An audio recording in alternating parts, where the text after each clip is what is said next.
আমি আমার খালাতো বোনকে ভীষণ পছন্দ ও ভালোবাসি। অনেক বছর যাবত ধরেই ভালোবাসি, কিন্তু পরিবারের সদস্যদের বলতে পারছি না। আমার বাবা মা এখানে আছেন, আপনি একটু তাদেরকে বুঝিয়ে বলবেন।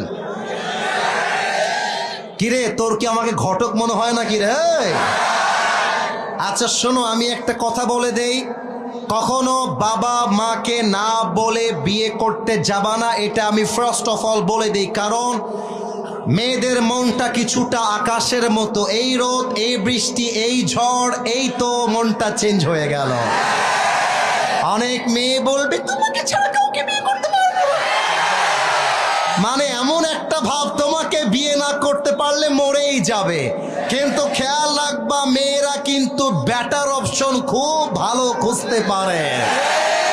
আজকে তোমাকে বেটার মনে হচ্ছে, তোমাকে বলছে আই লাভ ইউ, কালকে আরেকটা টাকাওয়ালা পাইলে, অনেক মেয়ে তো এমন আছে টাকাওয়ালা আর সরকারি চাকরি পাইলে বুইড়া মুইড়া দেখার টাইম নাই, টাকলার সঙ্গে বিয়ের পিড়িতে বসে যায়।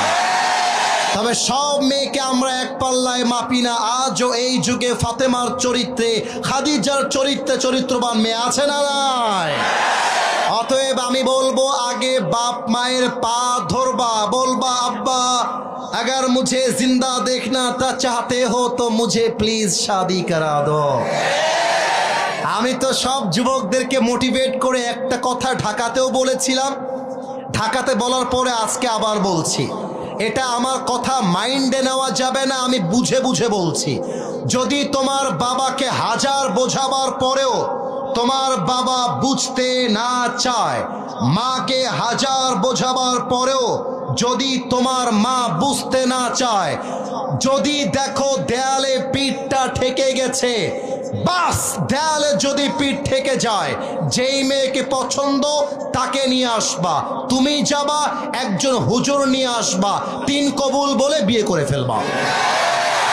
এবং আব্বাকে এসে বলবা, আব্বা তোমার পায়ে আমি বহুবার ধরেছি, আব্বা তোমার হাতে বহুবার ধরেছি, আব্বা তুমি আমাকে বিয়ে দিতে চাও নাই, এবার আমি বিয়ে করে ফেলেছি, কার কি মন চায় করো, আই ডোন্ট কেয়ার।